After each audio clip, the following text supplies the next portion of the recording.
Good morning. I thought I would give you a little update on how my first round of treatment for Lyme disease is going. So I'm taking oral antibiotics and it's been 3 weeks now.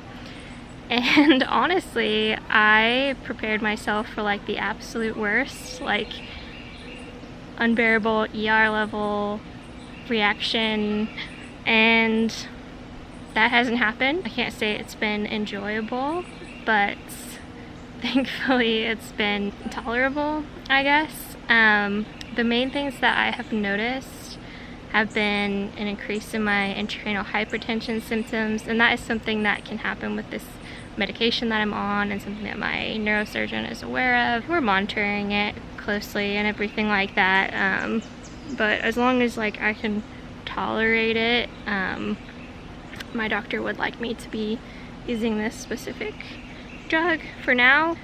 Before we started the treatment, he did a bunch of like baseline labs and he noticed that my histamine levels were super high, and mast cell activation syndrome is something that's really common with Ehlers Danlos syndrome, but it's something that if I have, it really has been mild. But after about like 10 days, a week to 10 days or so of taking the antibiotics, I started getting like hives every night, feeling really itchy. That's just kind of been a weird thing that has happened with the treatment, and my doctor really didn't seem surprised that that happened and doesn't think that it's an allergic reaction to the medication, but more of like I don't really know how to explain it, but something to do with like the immune response when you're starting treatment. I haven't had any like fevers or flu-like symptoms that can often happen with Herx's for Lyme, so that's good. Honestly, I'm really not doing too well, but I'm thankful to be doing better than I was. So I think the improvements that I've seen are mostly due to starting LDN in February and also coming to the lower elevation. And I think starting those things before starting Lyme treatment hopefully set me up for better success with the treatment. Some days are better than others. Like yesterday was a pretty bad day. Like I didn't get out of bed all day. I really couldn't do it. But today is better, and I went for a drive and I'm sitting out on the back deck. You know, I'm just thankful for what I can do, and I try to push myself, but reasonably. Yeah, I have about a week left of this antibiotic that I'm on now, and then he gives me a couple weeks off, then I'll start another one. Yeah, all in all, I'd say it's going just fine. That's pretty much the update for my health. This past week, my mom and I have found some little baby Japanese maple trees around the yard and some of our family and friends' yards, and we have replanted them into little pots. I'm going to show you guys these little trees because they're really cute. The biggest one, and we think that it might be from last year because it's a lot bigger than the others. But all the other ones are over here. We didn't want them to get too much sun. There they are. There's a lot of them actually. I think we counted like 30 of them. They're just so cute. I'm trying to get it to focus. Okay, now I'm going to show you our vegetables. Give you a little update on those. Ugh, man, I'm getting old. This is our little vegetable corner.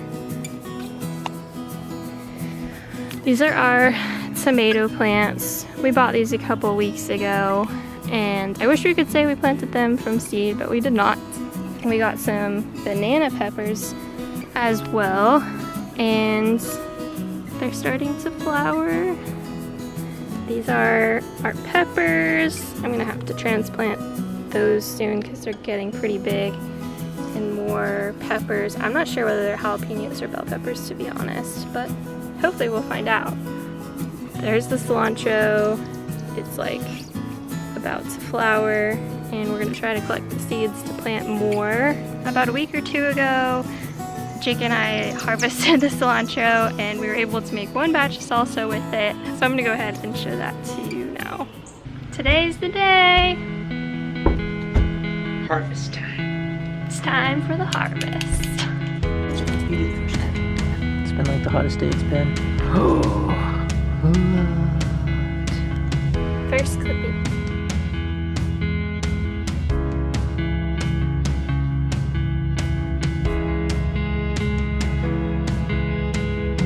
Yes.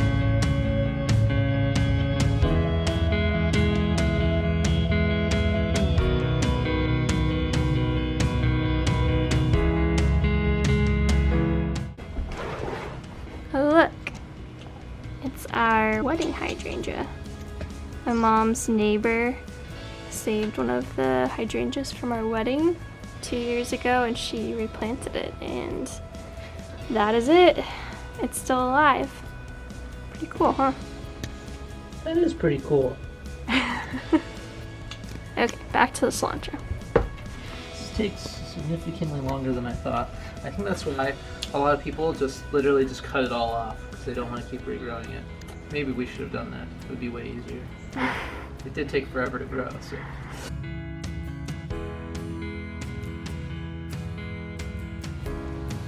We could let it go to seed. Then That's we could collect true. the seeds. Make more. We have more cilantro. The deed has been done. We left about that much. We put too many seeds, so it's kind of wild in there. But this should be enough for our salsa. So that's what we're gonna do next.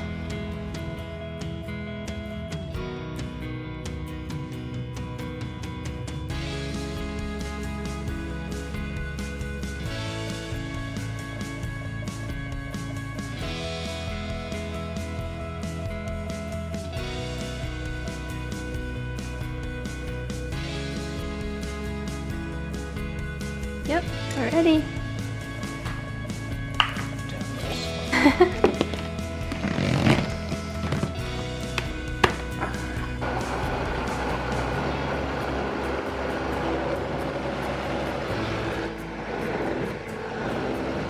Alright, first taste. I get the honor. Mm-hmm.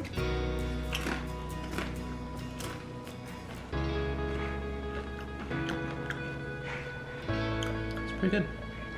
Spicy. It's just got like that homegrown taste to it, you know? Mm-hmm. Oh yeah. One more thing. I'm wearing one of the new shirt designs that's up on my Etsy shop. It's a rainbow spoonie shirt. I like how it turned out. Thank you so much to everyone who has supported my Etsy shop. It's something that I really enjoy doing, and I'm glad that I've been able to do a little bit more of it lately. And thanks so much for watching and following along on our journey, and I will look forward to seeing you guys next time. Bye!